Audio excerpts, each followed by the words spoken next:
Let's go. It's fourth down and three to go. No time to waste. We on the road. No timeout, baby. Do we gotta know? We gotta get the rock across the goal. Even though it looks impossible, must realize it's another obstacle. Gotta learn to step or keep room for growth. Turning back now not optional. This is the battle for my life. Win or lose, I done earned my stripes. Can't wish to get through every day without a dream to finish the night. Right? Ain't me for no reason why. Cause you can't stop me between the lines. Can't feel the rhythm without me. You grind, you can't make a play, so stay on the sideline. One of those phenomenons. Black war paint just to block the sun. Give me the rock and see me run. Do all these dudes and you're fun. Fuck what you got, I'm number one.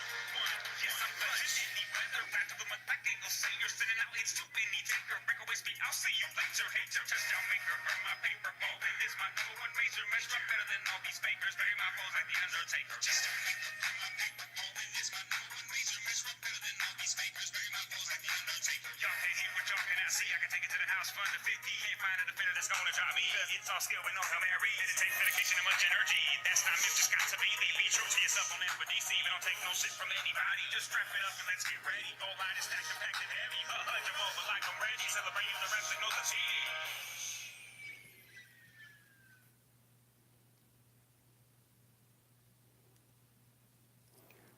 Wake up, you ain't heard the news. Fast breaks on your screen for Full Force Football Friday, Week 6 edition.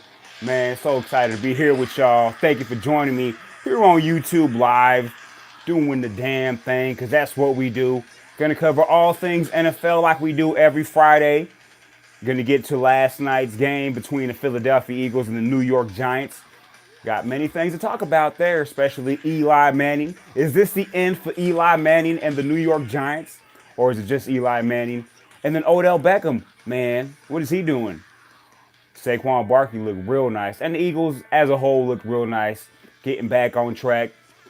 Might be the team to beat in the East now. We'll see. Week 6 is, man, well underway, you know? So with all that being said, let's get right into last night's game. We'll get to Sunday's and Monday's game here shortly after. Again, thank you for joining me here on the Fast Break Sports Hour. This is Full Force Football Friday, and that's what it is. We come in full force right at you with all this football news. Oh, New York Giants, man. Man, y'all get the pitchfork. I talked about it earlier in the week. There are certain teams that get the pitchfork, especially early on in the season. I gave the Cardinals the pitchfork. I gave the San Francisco 49ers the pitchfork. I gave the Oakland Raiders the pitchfork. Might be the Jets next. Might be the Bills. They're going to get the pitchfork. When you're going to get the pitchfork. The New York Giants, y'all got the pitchfork. It's over. It's a wrap. 1-5. The team that I chose to win the division. Oh man, was I wrong? Last year was not a fluke for the New York Giants. That team that drafted number 2, it's going to draft in the top 5 again. So what it looks like thus far. But the biggest question is, now for those of you that didn't catch the game, the Philadelphia Eagles just stormed over the New York Giants and their fans and Odell and Eli and not Saquon. Saquon did his thing. Saquon did his thing.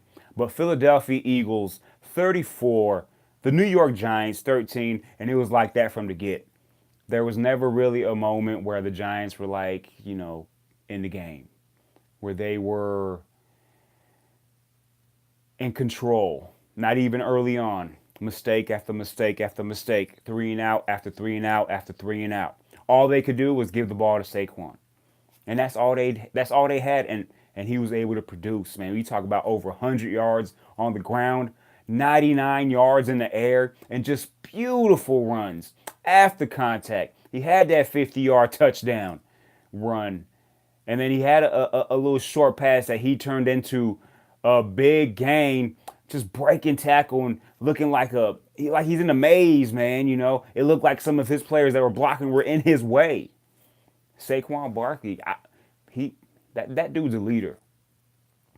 Odell Beckham is not a leader. And we knew that, Odell's going to produce on the field as much as is given. So if he doesn't have the ball, he's not going to produce. And he might cry about it a little bit. And you saw that a little bit in the game yesterday. Him being frustrated, him knocking his head against that air cooler. Like, man, come on, man. We done already seen you go at it with objects on the sideline. It didn't work out that well. And now you're going against the air cooler, bumping your head on that thing, looking for attention. And these are the things that the field, because either you didn't get the calls in your point of view, or you didn't get the targets, or you're not the main player, and you're not going to be the main player for a while now. It's Saquon Barkley's team because he's a real leader. And he's going to take any situation and make the best of it. To where if anything is going wrong for the Giants, Odell Beckham's going to show out on it in a negative fashion. He still produces on the field when given the opportunity. But just the shenanigans of how he acts like an immature human being is still, that needs to be fixed. I always talk about Jameis Winston and his immaturity and him just not, growing up. Odell is mainstream. Odell is what everybody's talking about, and he knows it. Okay, there's a difference between everyone talking about you, like Saquon. Everyone's talking about Saquon. But he stays humble. He understands that what he does for a living is play football. And that's where he's going to provide his shock factor on the field. Odell's going to provide it on the field, but he's also going to provide it off the field, on the sideline, reactions.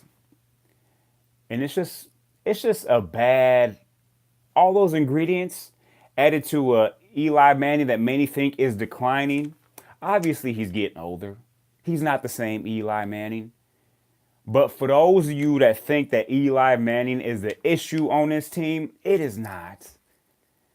This is the same issue that other teams that I'm not going to get into have as well, where they want to blame the quarterback, but really it's not where it starts. It starts on the front. It starts at the offensive line. No protection. Now, I was listening to this show talking about how Eli Manning will not climb into the pocket. There's nothing to climb into. Ball is snapped, collapsing on him. There's nothing to climb into. He can't even step into a throw because his center or his guard is in his lap about a second and a half after the ball snapped. There's a big difference. So is Eli Manning what he used to be? Of course not. He's never been a guy that's been mobile, but he can move around. And he's showing less of that now that he needs to do it more. But that's just that's where his age comes into factor. So if you want to look at the problems, it's not just Eli Manning. It can be play calling. Did Pat Shurmur know what he was getting into when he agreed to be the coach for the New York Giants? Does he know? Did he know? Was Pat Shurmur, did he think that whatever happened last year, because you get a Saquon Barkley, was just going to be water under the bridge and it's anew? Oh, we got Nate Solder. That should have worked. It should have helped. A little bit. You still got the other side you got to tend to, where you just released Eric Flowers because he wasn't getting the job done. And yes, you drafted a Will Hernandez to help in the middle, but it's still a young cat. He's a guard. It's his rookie year. They don't always all come out and just out the gate looking like gangbusters. It takes time to grow when it comes to young guys. Saquon Barkley looks like he's been here for years. But Eli Manning is on a team that's in transition. And that's just not going to work. Just all the combinations do not work into his favor to where he's get up there in age. He's obviously been there for a boatload of years with the New York Giants. I think you're looking at this as being his 15th year. And he just doesn't have a front line to solidify, any pass protection whatsoever. So you can place part of the blame on a declining quarterback, but to say that the Giants' issues are because of the quarterback, that's wrong and that's lazy analysis. That's just you picking up the quarterback and saying he's at fault. But when they win, and here's the thing, Eli gets the grunt of both sides. Eli, when they have won in the past, and they were a playoff team in the past, it was always because of somebody else. He never got the credit. It was never because of him, which is some bull sugar in my point of view. Because you win 2 Super Bowls, you are 8-3 in playoffs all time. Man, that's clutch. There are many quarterbacks that hadn't even got to the playoffs yet and or won a playoff game, and people think highly of these quarterbacks. But when they think about Eli Manning, it's either his fault or he's not the reason why they won. It don't work that way,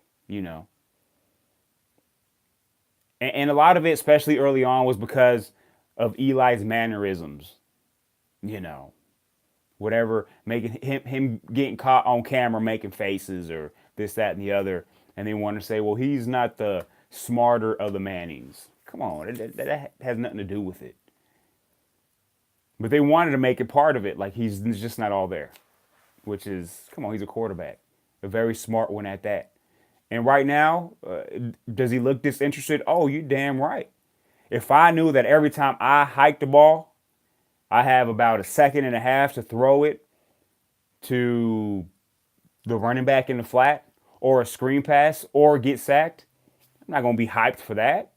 I want to be able to create plays downfield, but there's no time to create plays downfield. So a lot of the fans are upset talking about, well, they don't take any shots downfield. What is he going to do? Hike the ball and just throw it down there and see if someone can catch up to it? No, that's not how the NFL works.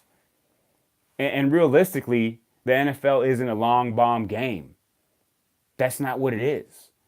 Quarterbacks will take their shots here or there, but everything is underneath. Everything is within 15 yards. That's how quarterbacks pick apart defenses now. So are they going to pack it in? I don't believe so, but they're done when it comes to playoff aspirations. They're done. There's not a chance there anymore. Could they win 4 in a row and get to 5-5 and then be in the conversation? Yeah, but I don't see that. Can they get to 6-7 wins? I could see that. But to say Eli Manning is the reason why they're 1-5, no, that's laziness. He's part of the reason, but it's a trickle-down effect. It goes from the O-line, it goes to the quarterback, it goes to the play calling and what kind of routes these receivers are running. It goes to going 3 and out and then having your defense on the field for a lot of the time of the game, and it just all falls apart. The only one that hasn't fallen apart is Saquon Barkley. So what do you do now? Again, can they regroup? Yeah, they can.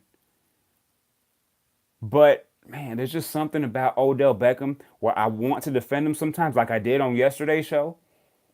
But then there's times when games like this happen and people, the fans or just anybody that talks about the game more so talks about Odell Beckham and what he's doing on the sideline as opposed to what he did on the field.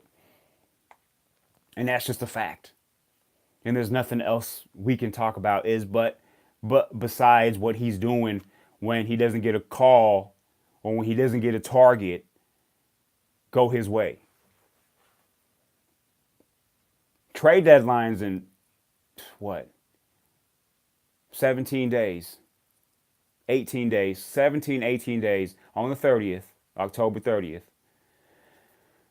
They're not going to trade Odell Beckham.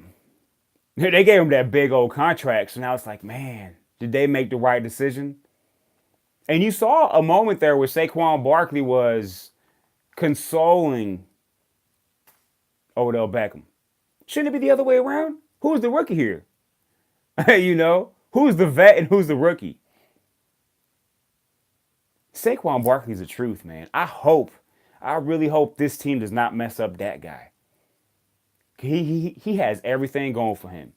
All around talent. Man, he brings that old school flavor to the new school.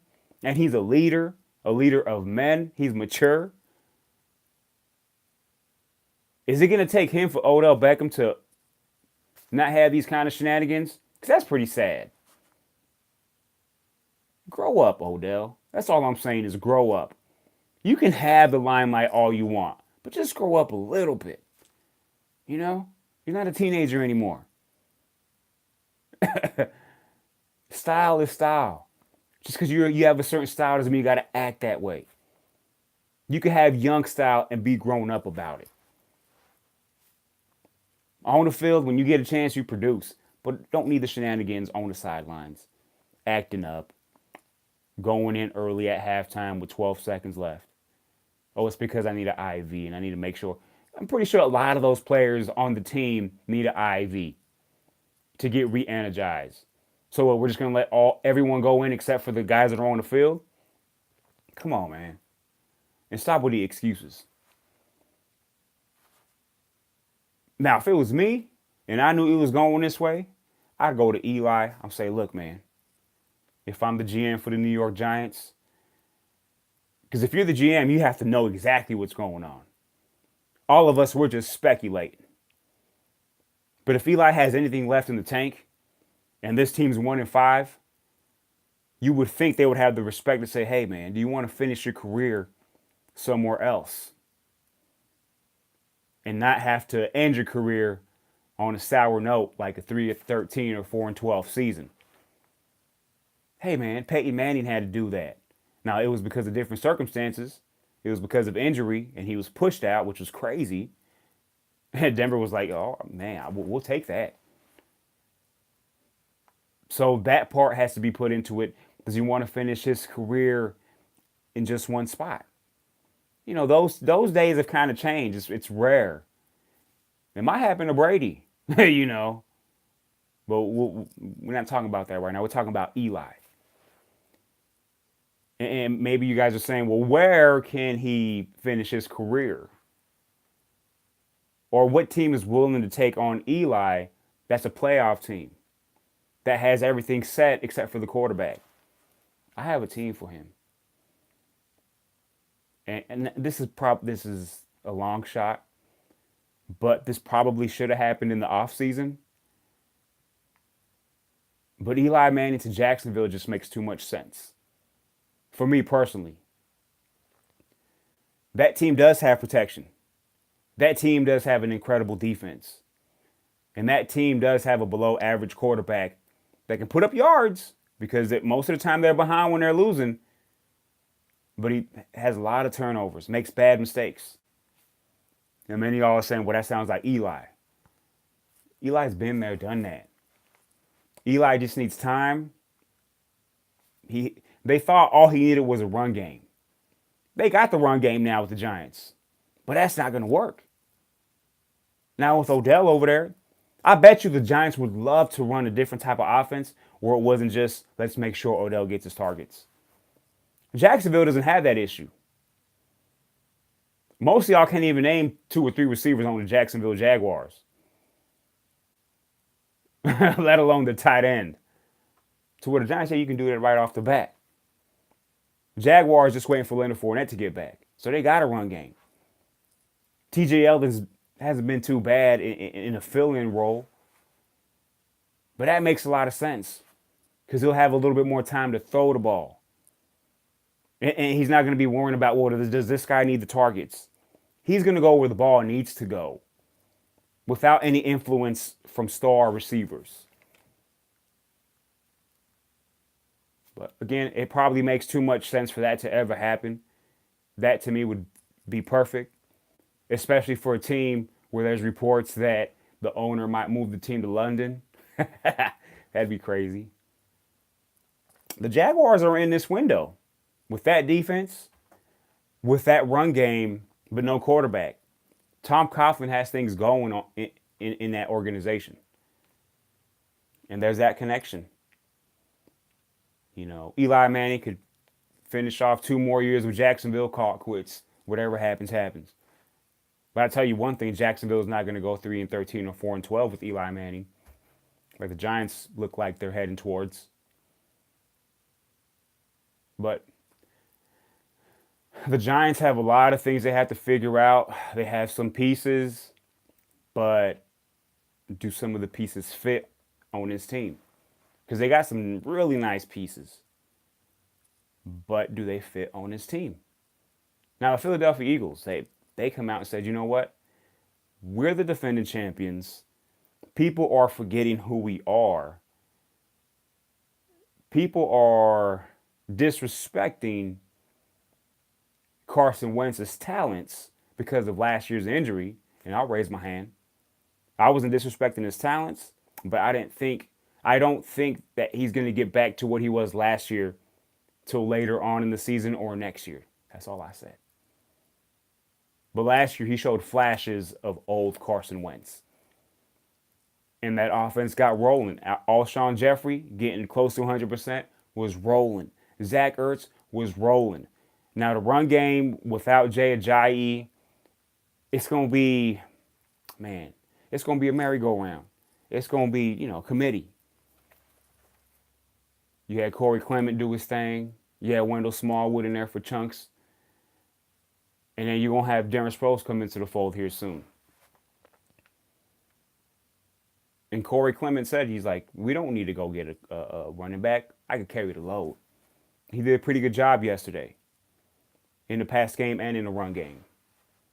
So that offense is getting clicking to where it used to be. That defense provided the pressure to remind everybody this is how we do it. This is how we got to where we got to last year. We might not have the greatest defense, but we have a real good scheme that pressures you into making decisions quick. And we'll blitz the heck out of you. But against the Giants, they didn't have to blitz because they couldn't. The Giants can't block anybody in the pass game. My Denver Broncos have that issue. I know what it looks like. People want to blame the quarterback, but it all starts with the line. When you got someone in your lap, people talking about, well, how come he can't roll out? Or how come he doesn't run? Or why doesn't he throw the ball faster? Why doesn't he throw it deep? Can't throw it deep when you don't got time to throw it. And you got somebody in your face. Not to mention, you're barely 6'1", So he doesn't have the advantage of other quarterbacks. But we're not talking about the Broncos. We're talking about the Eagles. Eagles 3-3. They're looking like the clear-cut favorite now. Again, I had chosen the New York Giants. I was wrong. 1-5, I put the pitchfork in the New York Giants. The Eagles looking to fly high. And I didn't pick the Eagles to make the playoffs this year because I felt like it was going to take time. But they might make it by default because of that sorry you-know-what of a division the NFC East is. The Redskins with Alex Smith. The Cowboys with Dak Prescott, Zeke Elliott. And the Eagles with Carson Wentz. And the Giants have a lot of questions that need to be answered soon. Trade deadline is going to be interesting. I mentioned yesterday it's not like baseball or basketball where you see a lot of transactions and teams that are trying to get to where they want to get to make moves. But I think you're going to see some interesting moves. You might see a shocker. So hold on for that. Thursday Night Football, there you have it. Philadelphia Eagles, 34-13. Let's get into the games on Sunday. Let's not be so gloomy, Let's not be like the New York Giants right now. Yeah, I like to be right, but I was wrong. It's okay. Sunday's games. We have some killer matchups. Awesome matchups. And let's get it started right now. Tampa Bay at the Atlanta Falcons. That's not a killer matchup, but there's going to be a lot of points scored on that scoreboard. Electricity better be fine and dandy because that's going to be changing. Man, every other 5 minutes, that score is going to change. Because you're talking about two horrible defenses. The Buccaneers, who are at the bottom of the league at 31st in defense, total defense, and the Falcons are 27 in total defense. And they both like to score, and they both can score. And this is a matchup, a rivalry where they do put up points. And the Falcons are 1-4. Buccaneers are 2-2. Now, you might say, well, 2-2. It looks like the Buccaneers are struggling a little bit more than the Falcons are, even with the 2-2 record. But they get Jameis Winston back. He played a little bit in the last game when they got shellacked by the Chicago Bears. Not him, not Ryan Fitzpatrick, not Trent Dilfer. Nobody could have came back for the Buccaneers in that game. So in this game, Tampa Bay, Atlanta, I expect fireworks, especially in Atlanta. I don't expect anybody to stop anybody in this game, but because of the fact that the Falcons, I believe they are a little bit behind schedule. Obviously, they're at home. I think this is their get-right game. They're going to give up points, but they're going to win pretty comfortably for how their games have been going. Their games have been tight. You know, they've lost a lot of these games tight. Now, last week they got the doors blown off for them by the Pittsburgh Steelers. That's different. They were on the road. But they've lost a couple of these close games. But this game's not going to be that close.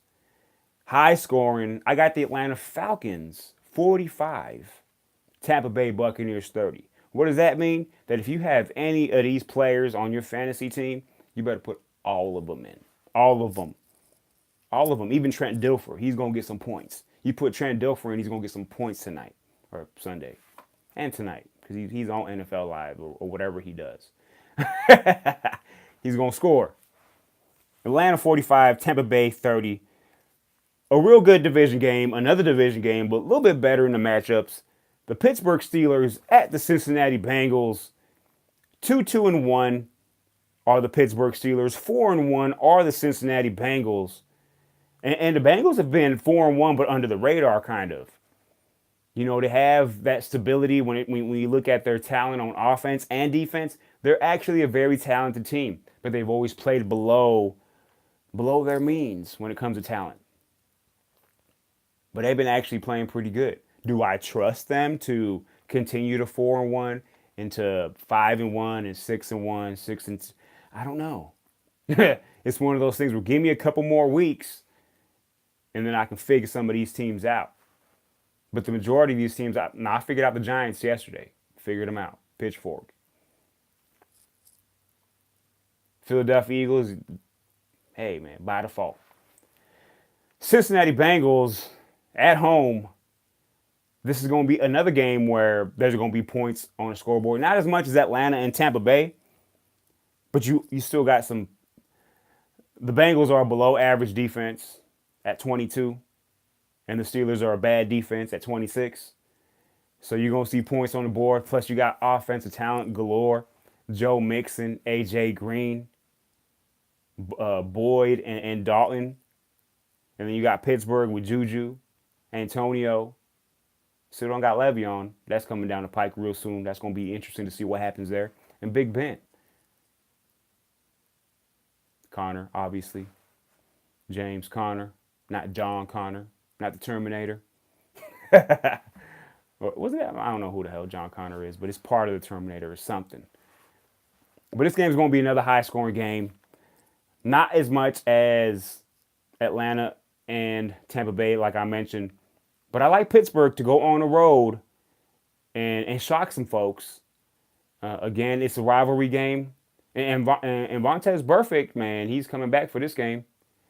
And you know things go down when he plays against Pittsburgh Steelers. So that's going to be a good game to tune into to see if anything goes down. I want to see that meeting with Antonio Brown and Burfict in the middle of the field, see what happens. See if he don't get suspended again. But with all that being said, again, I like the Pittsburgh Steelers in a close one, very close one, 28-27. Somewhat of a high-scoring game. Offense will be full force. Again, another game where you want to put in all those starters. If you got that fantasy football thing going, and you got any of these players on the team, you definitely want to put them in. The LA Chargers and Phillip Rivers LA Superchargers, LA Super. It doesn't work, right? Because they used to have it in San Diego where it was like San Diego Superchargers, San Diego Superchargers. See, that was awesome. Even though I don't like the Chargers because they're in my division, that was a badass song, a badass little jingle. But now they don't sound right. They're still not supposed to be in Los Angeles. I don't know what they're doing there. They feel like an imposter there, you know. But what can you say? You know, Phillip Rivers and Bolo tie does not go with LA. That does not work. So LA Chargers going to Cleveland. And if you remember, Cleveland a couple years back in week 16 got their one and only win against the then San Diego Chargers, not the LA Chargers. Or were they LA Chargers? I think they've been the LA Chargers for 2 years now, so I think they were San Diego still. So I guess that makes more sense. But this is a different story, different Browns team, a little bit better, 2-2-1. That's crazy, right? The Cleveland Browns are 2-2-1. Man, that's incredible. So they played in 5 games and they've only lost twice. Who would have ever thought that? And Baker Mayfield's not playing too shabby. Jarvis Landry, Antonio Callaway, Rashad Higgins. They got some things going at the receiver side. Carlos Hyde. And then, man, Chubb. Like, when are they going to give him like a bigger load? You know, because a couple weeks ago he had 3 carries for 103 yards or something like that. That was ridiculous. He took 2 to the house, 2 long runs to the house. And Duke Johnson getting back into the fold of things. So, pretty good offense.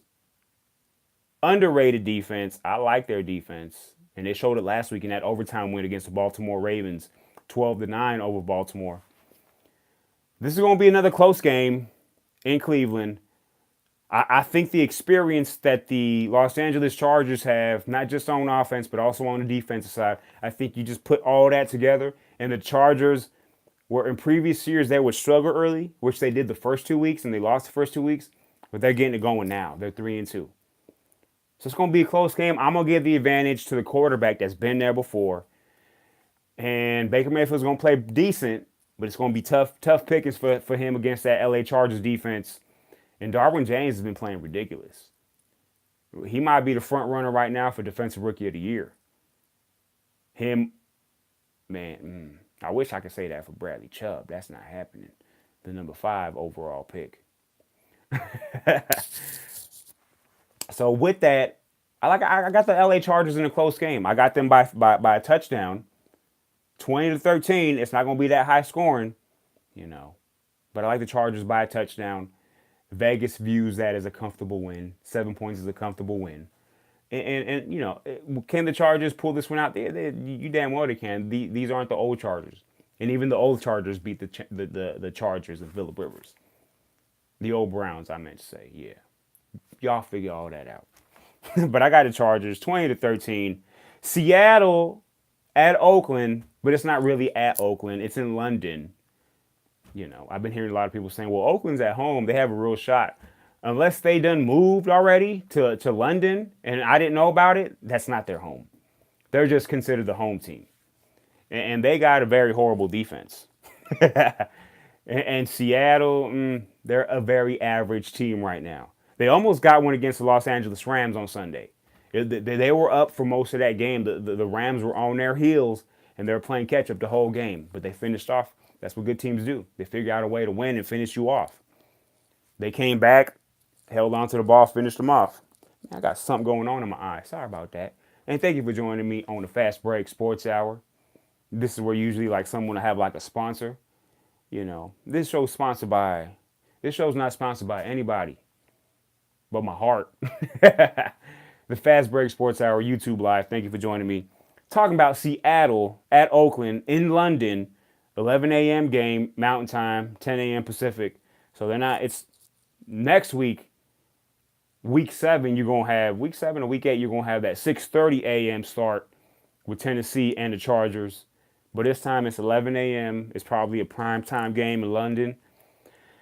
And I just see a game where you look at the pieces, you look at the parts, and you look at the quarterbacks, And I like Seattle. I like Seattle in this game because I trust Russell Wilson. I don't trust Derek Carr whatsoever.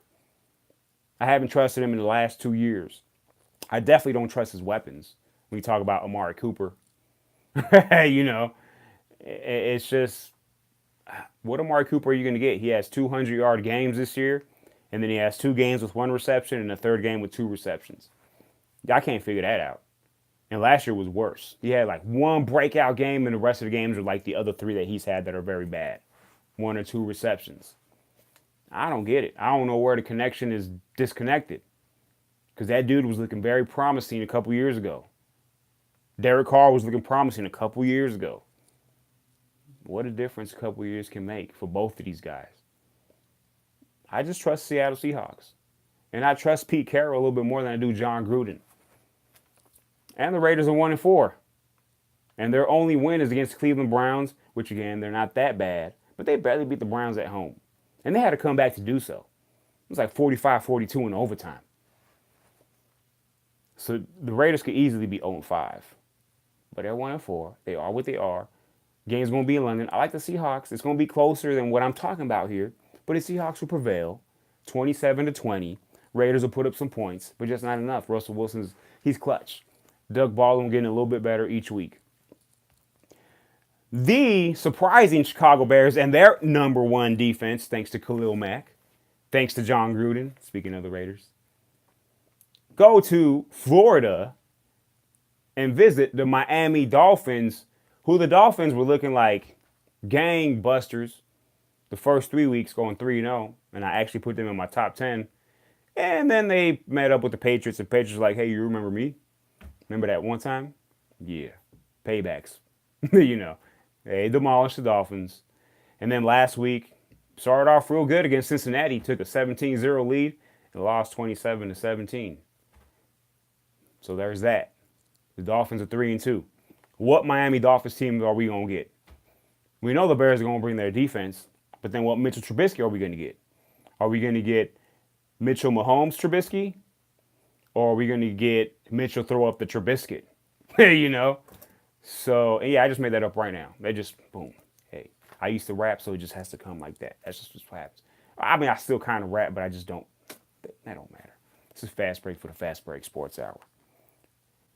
I think this is a get-right game for the Dolphins. They're at home. The Bears are coming off the bye. I think usually when a team comes off the bye, they're energized, ready to go. But just the Dolphins need this game.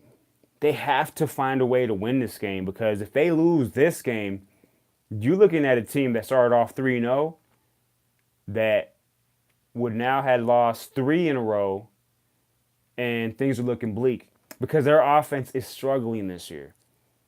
They're in the bottom 6 when you talk about just offensive yards per game. They struggle. I mean, and the talent shows that. They don't really have a number 1 receiver. They have a lot of slot receivers. Their run game hasn't been what it was last year with Drake. Not the rapper, but Kenyon Drake, the running back. And Tannehill, he's been decent, but he hasn't been, he's average right now. But this is the game they have to get it back on track. And I don't know what on track is for them, but a victory will work just as fine. And I got the Miami Dolphins winning this game 20-18. It's going to be an ugly game in my point of view. I think it's going to be a close one, but the Dolphins will be able to pull this out. Ain't nothing wrong with the Bears being 3-2, man. You lost on the road to the Dolphins. Get prepared for next week when you play the Patriots. That's a team, Mr. Trubisky. So, yeah, I got the Dolphins 20-18. Arizona at Minnesota. This is the blowout of the week, in my point of view. And the Dolphins, the Vikings are going to use that game they had against the Bills at home against a rookie quarterback in Josh Allen. They're going to use that and say, that's not going to happen again. We got another rookie quarterback coming in with a bad team with the worst offense in the NFL. But I like Josh Rosen. Don't get me wrong. Josh Rosen's the truth. He's better than Josh Allen. Rosen's been playing pretty good. But they're going to use all of that, and they're going to be dominant. They got the win in Philly last week. The week prior to that, they played pretty good at Los Angeles. So they've been getting back on track. And I think this is their get right game. I've been saying that a lot, but this is their get right at home game where they show their fans why they are contenders, not just for the North. I almost call it the Central because they used to be the Central. For the North, but also for Super Bowl supremacy coming out, the NFC, the National Football Conference, putting their name in those stakes with the New Orleans Saints, with the Los Angeles Rams, with the Philadelphia Eagles, those teams. And I think they're going to dominate. It's just going to be one of those games where it's just too much going against too little. And I like the Minnesota Vikings in this game with all their weapons. Dalvin Cook might be back. You kind of wish and hope he's 100% to where he can just take off and not have to come back at 85% and then have another setback. Because they're going to need Dalvin Cook, especially when you get into November and December and into the playoffs if they're able to get there. Latavius Murray's not going to be enough. He's not bad, but it's not going to be enough. But you got Rudolph, you got Adam Thielen, who's actually rated the best wide receiver in the NFL right now, which is crazy. But the dude balls, And Stephon Diggs ain't too shabby either on the other side. Kirk Cousins been playing lights out.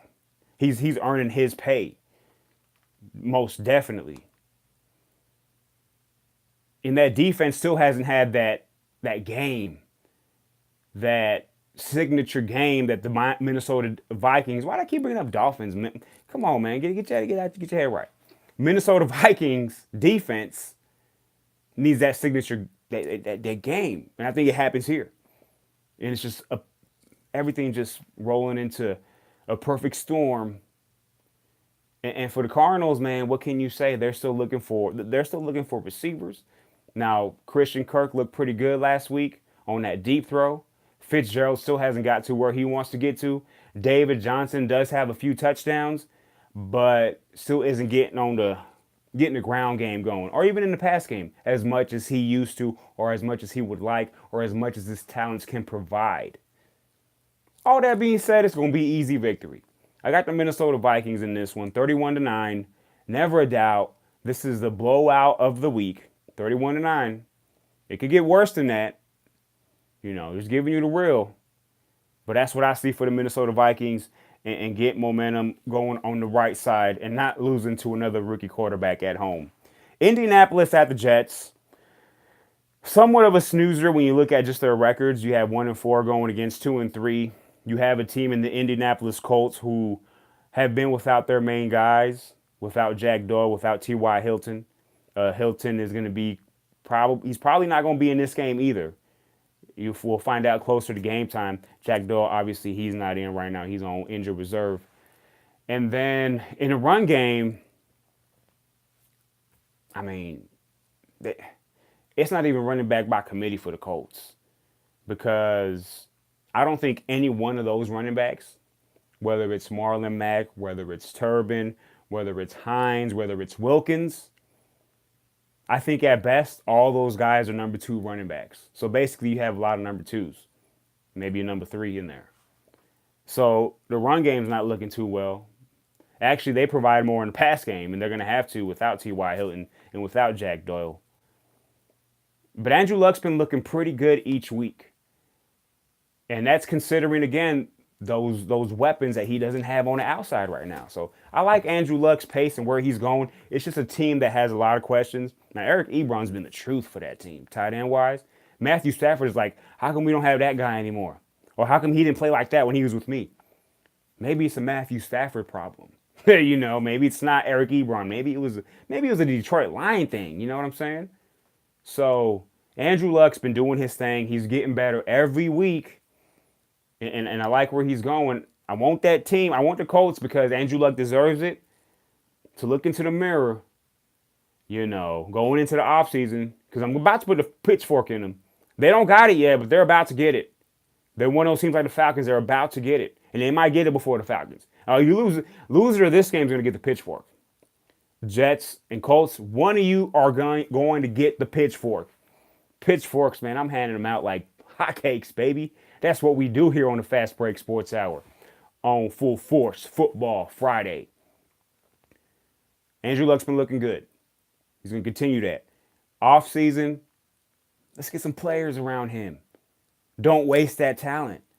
Don't think that because a lot of these players are still great at 38 that you have to wait until that time to create a team. You know, keep drafting well. Draft for big guys up front. That's what you want. And then get some flashy players in free agency, baby. Let's do that for the Colts. Let's do that for Andrew Luck. He deserves all that. New York Jets, man. I got a bone to pick with y'all. Playing lights out last week on the ground with Isaiah Crowell. Man, looking like, I don't even know what he looked like.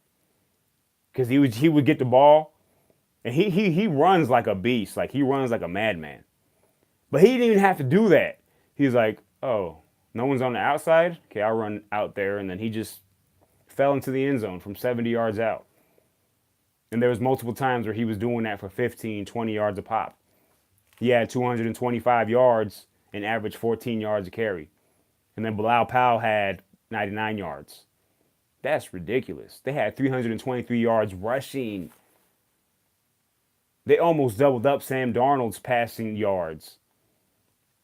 And though his completion percentage wasn't all there for Sam Darnold, when you hit plays over the top like that, big plays, dagger plays, that's all you need. Now, the Colts are going to provide some evidence to say that what the Jets did last week was a fluke. Sam Darnold is going to be the truth. And not to say that he played lights out last week. He didn't do that. He just hit big plays. But he was inconsistent. I think the Colts will provide a little bit of proof. Not to say the Colts are world beaters on defense, but they're going to provide some proof that what they did to Denver was just Denver laying down and uninterested or disinterested. I don't know what the word is. Y'all figure it out, but y'all know what I mean. With all that being said, you know, Corral's, they're pretty good running backs, but they're not what they did last week. I'm done with that. I'm going to get off that rant. But I like the Colts in this game. Very narrowly, but I like the Colts and Andrew Luck to pull off a drive at the end of the game and get this victory 21-20. Oh, yeah. Most definitely. What's going on, man? Yeah, love Denver. That's how we do it. Colts 21, New York Jets 20, Carolina at the Washington Redskins. Man, when you look at this game, when you look at the records, you look at the Redskins at 2-2, you see the Carolina Panthers at 3-1, you say, well, it's going to be, a pretty good game. But you saw what the Redskins did in New Orleans last week. Now, they're not that bad. New Orleans was just riding a high. They were on that tidal wave.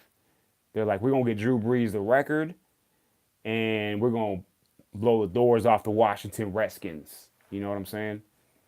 And the Redskins could never really get anything going.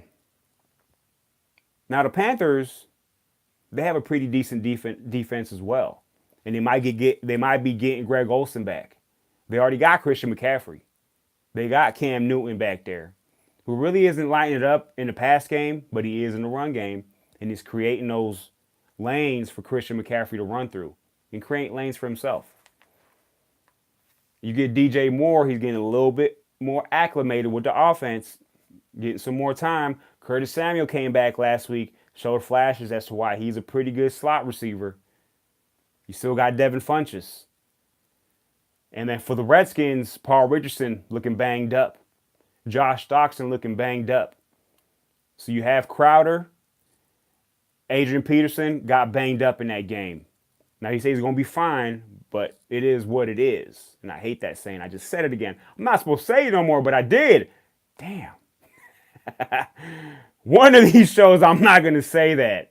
It is what it is. What is that? But with those guys being somewhat hurt, and again, they're not world beaters on the offensive side either way, and having issues defensively, I think the Panthers going to Washington and just roll over the Redskins. Now, when I say roll over, it's not going to be 42-10. Not whatsoever. But I like the Panthers in this game 27-17. That's when you go on the road to a team that's 500 and you beat them by 10 points, you rolling them over. You know what I'm saying? It can be 27-10, and maybe they probably got a touchdown at the end of the game. So I got the Panthers 27-17. Redskins got some issues they got to figure out. Yeah, they do. Alex Smith isn't as bad as what he's been playing as of late, particularly the Monday night game, but he's also not the Alex Smith that you saw in Kansas City. That was a product of Andy Reid. That was a product of all the talent they had in Kansas City. And you're seeing it with Patrick Mahomes. Mahomes is better than Alex Smith, though. Mahomes is the truth. We'll get to him here in a little bit. Carolina 27, Washington 17. Now, if you guys are paying attention, we still haven't got to my upset special of the week. Man, we're getting there. Y'all might be surprised, actually, of who the upset special of the week is. Or maybe it's not even that much of an upset special, but I think it is when you look at how the teams are viewed. Buffalo at Houston. This is not my upset special. Buffalo at Houston. That Deshaun Watson train is starting to get going. Now, he needs to stop running so much. He needs to stop taking these hits. He needs to take a page from last year and say, you know what?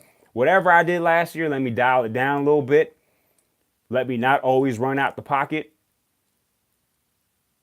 I have receivers. I have a decent run game. Let me make plays with my legs once in a while. Let me surprise the defense. Because I don't want to take all these hits because I'm the franchise if you're Deshaun Watson. And I think that's the only thing he needs to work on. He needs to take a couple pages from that Russell Wilson handbook and learn when to run and how to run. Because he took some hits against the Dallas Cowboys last week. He's the main reason why they won, but he took a lot of hits, and it's like any one of those hits you're going to be out some games. And he needs to take that into consideration and understand that without him, they're not going anywhere. You got Will Fuller. You got what? Kiki Cutie, if that's how you pronounce his name. I don't even like saying it that way. It don't sound right coming from a man's voice. Kiki Cutie. And then obviously DeAndre Hopkins. You had those weapons. And you got Lamar Miller looking like he might be ready for the game, but if not, Alfred Blue's there. This is going to be an easy win for the Texans. It's not the blowout special of the week like the Minnesota Vikings against Cardinals. I think Josh Allen surprisingly is understanding how to make plays when needed as a rookie because things might not be as easy for him in the air. So he's taking off, a little bit more than what I thought he would. He can take his hits now. I'm talking about Deshaun Watson, toning it down a little bit. Let Josh Allen prove himself and let him run around a little bit. He has to make plays for that offense, but just not enough against the Texans. I got the Texans at home beating the Buffalo Bills 29-15 by 2 touchdowns. Yeah, you guys are like, man, well, how the heck do you get to 29? Figure it out. Do the math. But it's 29-15, man. That's what's going to happen. Houston Texans 3 in a row after they get this victory against the Buffalo Bills. Watch out. That division needs to watch out for the Texans. Because when you look at it, you look at the Tennessee Titans, you look at Jacksonville, what do they all have in common? They all bring it on the defensive side. What is the factor? What is the difference out of those 3 teams? The quarterbacks. Mariota's not too shabby, but he's not Deshaun Watson. And don't even get me started on Blake Bortles. I don't want to get started on Blake Bortles. If I want you to trade for Eli Manning, then your quarterback must, you know what? That would work. Again, Houston 29, Buffalo 15. Now we're getting into the PM games, the games that start in the afternoon. And we're getting real close to my upset special. Or do I have 2 upset specials? I'm undecided on one. And you probably know which one it is. Jacksonville Jaguars at the Dallas Cowboys. Who's favored? The Jaguars. Who am I picking? Here's my upset special. A team that cannot get things going in the air, but they can on the ground, and they know this. The Dallas Cowboys with Ezekiel Elliott and Dak Prescott, they're going to get it done against Jacksonville in a very ugly game because Blake Bortles is not going to get it done for Jacksonville. And he is the main reason why they don't win on a week-to-week basis when they don't win. It's because of him. There's no other reason why they don't win. They don't win because of him. And it's crazy because when they win, and they win big, he has a big part of it. But when they don't win, you can never blame the defense. You can't say, well, this, that, and the other, or this guy fumbled, or the special. It's him. He's the reason why they lose. No other reason. And that's troubling because it's been the same thing for forever. With all that being said, Jacksonville falls to 3-3. And the Cowboys somehow, some way get to 3-3. The Dallas Cowboys get this upset special victory in an ugly game because you look at it. Number 3 defense in Jacksonville, and they're going to be in the top 3 throughout the season. And the number 8 defense in the Dallas Cowboys. That's what's keeping them in some of these games. That's what's keeping them in games. What's going on? The defense is keeping them in games when you talk about the Dallas Cowboys. Now, they just got to find some spark in the passing game. Do I think they do it this game? No. But I don't think Jacksonville does it either. And just a simple fact that they're at home and they got the better run game, I got the Dallas Cowboys in this upset. I got them winning 19-17. Another ugly game. Another game where the Cowboys kick field goal after field goal. And Jacksonville is going to get to 17, but 7 of those might be on the defense. Jacksonville's got to do something. They have to be worried about, well, if we get to the playoffs, where can Blake Bortles take us? Because at some point, if you're Jacksonville, you're going to see the Kansas City Chiefs like you did last week, and you got beat down. Arrowhead, but if you're in the playoffs, you're going to be playing in Arrowhead. The Patriots, where you did beat them pretty good too. But that's before the Patriots get going. This is different Patriots now. Is Jacksonville thinking about something for Blake Bortles? Are they thinking about that position, or are they comfortable with Blake Bortles? Only they know. And if they're willing to go through it again, more power to them. But I got Dallas 19, Jacksonville 17. Baltimore at Tennessee. This is a good matchup, but defensively, this is going to be a knockout, drag-out kind of game. Now, the score is going to be a little bit better than those other knockout, drag-out games. And this Baltimore-Tennessee matchup just brings you back to early 2000s, when they were in the same division, when you had Eddie George go. It's not that anymore. Ravens defense still pretty good. Titans defense still pretty good. Both teams still like winning ugly. And that's what it's going to be in this game. Tennessee's a home team, but they don't get the victory. I like the Ravens winning this one on the road in another ugly game. A little bit higher scoring than Jacksonville and Dallas, but still in an ugly game. I got Baltimore 22, the Tennessee Titans 17. You know, a little bit. There's going to be a lot of field goals, man. Baltimore's going to kick like 5 field goals. But they're going to get the victory. On the road, big win for the Ravens. Tennessee, 3-3. They're going to start looking up at some teams, possibly. Or they're going to be bunched up with the Texans and the Jacksonville Jaguars. And the Colts going to be on the bottom somewhere.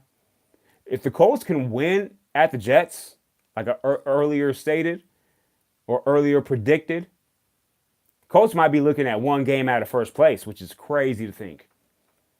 But all these things have to fall into place. We'll see what happens there. Baltimore 22, Tennessee 17.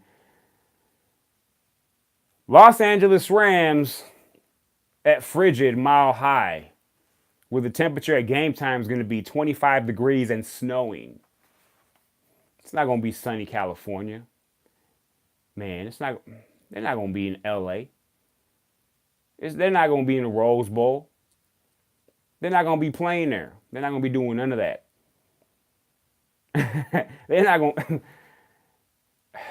The Rams are the best team in football. Let's be real. Let's not kid ourselves. And then Cooks and Cooper Kupp look like they're going to play on Sunday. So you're still going to have their arsenal on offense at full force. But what is full force on a slick field? Now, Denver's playing on the slick field as well.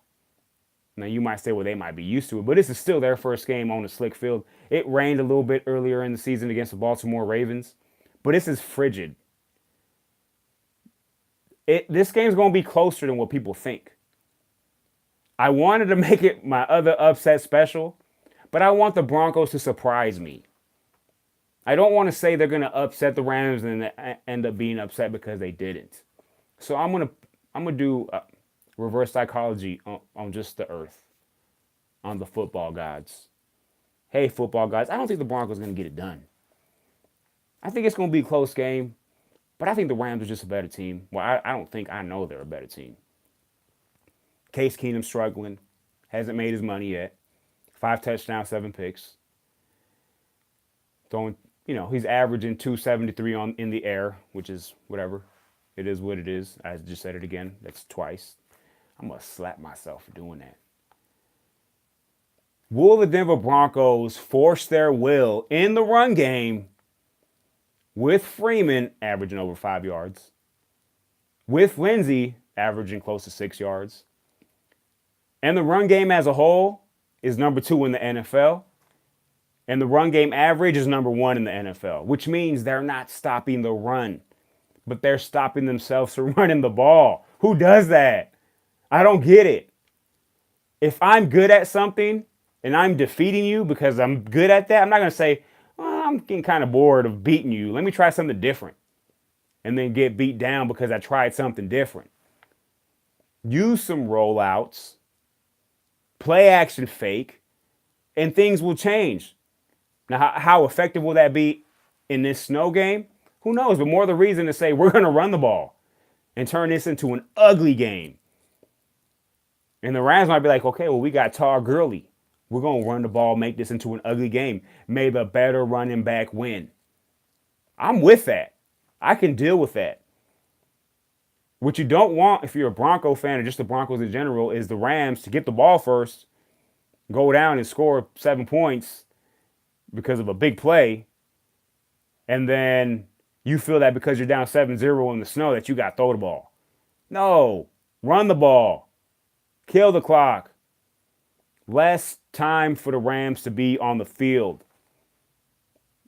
And find a way to create a turnover in the snow. I was going to do it, but I'm not going to do it.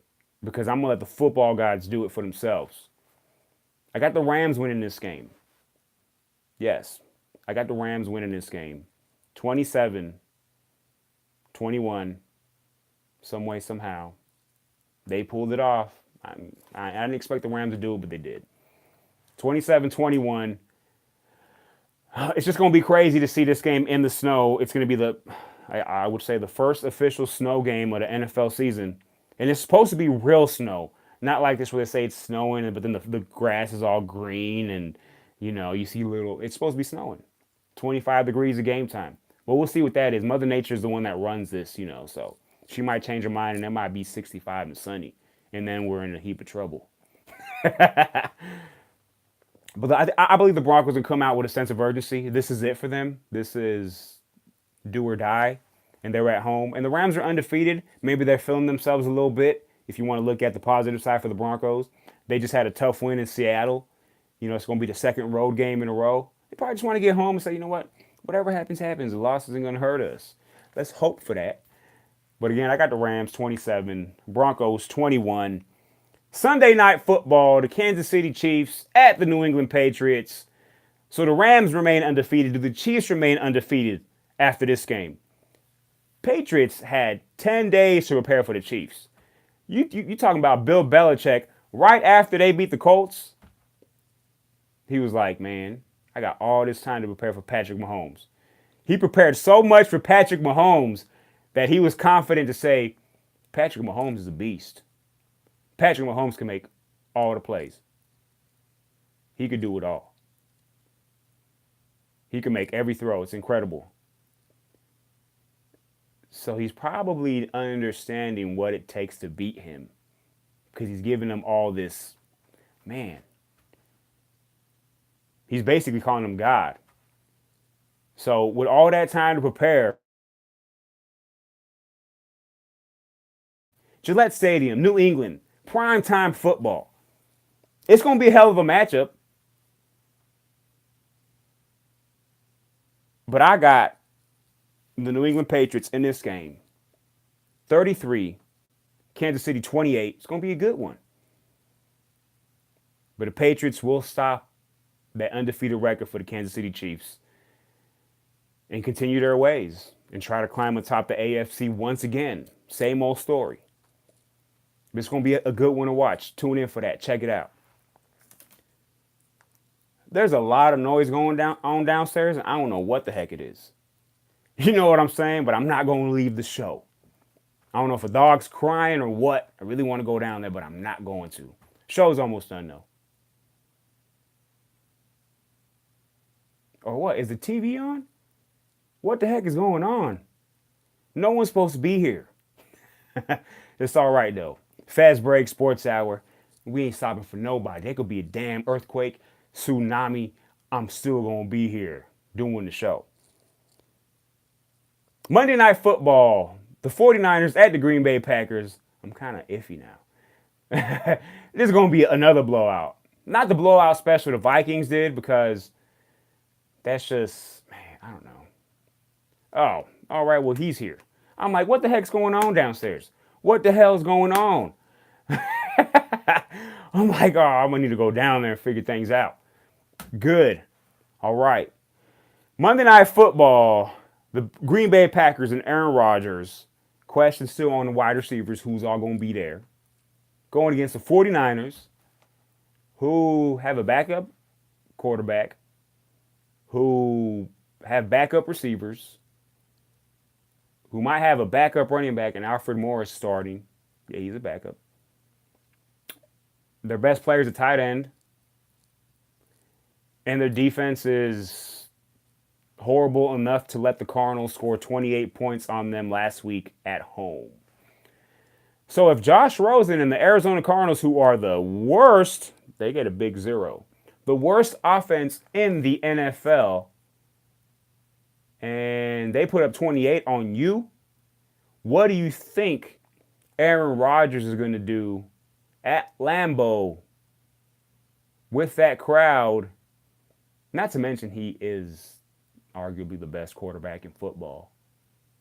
Arguably, because some of y'all will argue Tom Brady and Mahomes. I mean, you can't put Mahomes there yet. Can't do that. Don't do that. Don't disrespect the game yet. Not yet. Let him win a playoff game. Then we can start talking about it. But Aaron Rodgers, check this out. I got both of these quarterbacks in fantasy football. I got Aaron Rodgers and Tom Brady. So I got Tom Brady starting, but I'm trying to convince myself why I should start Aaron Rodgers.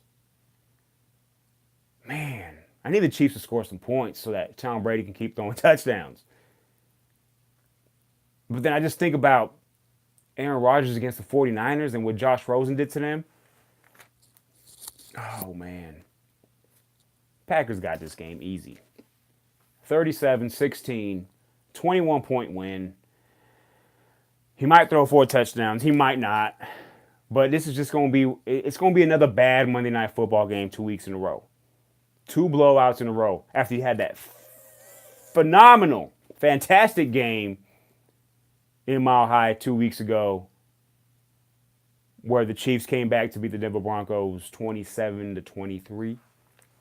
You had 2 bad games in a row. Now, you saw some greatness with Drew Brees last Monday, breaking the records, but that game was trash because it was just a blowout. The Redskins, it was like Drew Brees was having practice. That's what it looked like. Let's be real. Especially how those touchdowns were scored against the Redskins. It looked like he was just playing against air because he was throwing to guys that weren't even covered.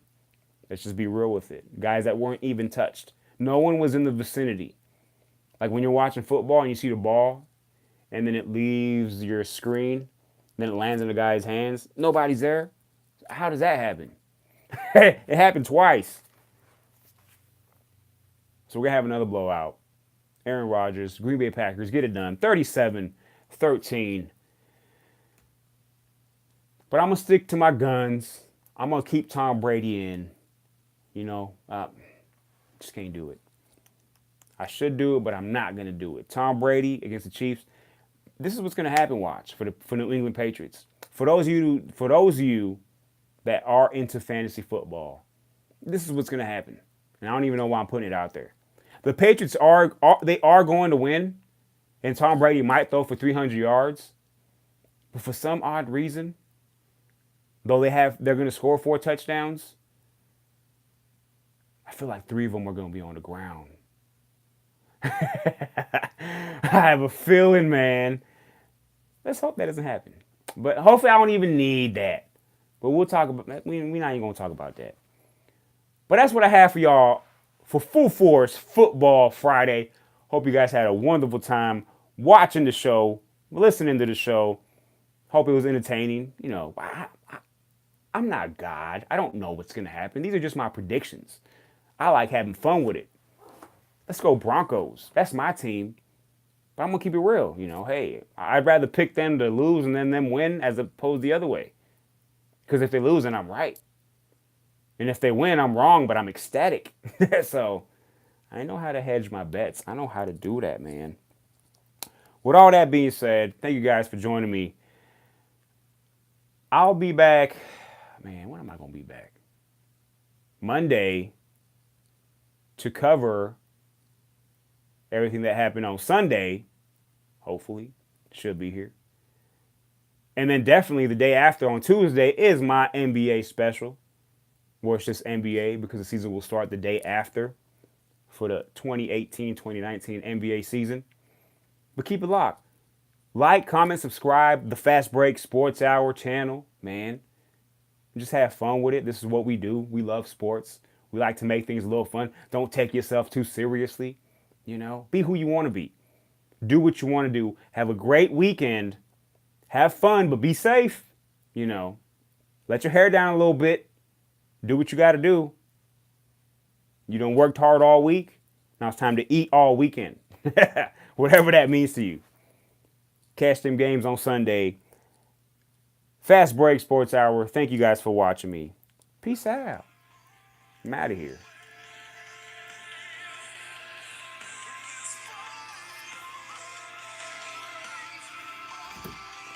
Good thing he's downstairs. I was about to go down there with some freak, like a belt or something, and hit somebody. I'm like, what's going on downstairs? That's crazy. I'm out of here.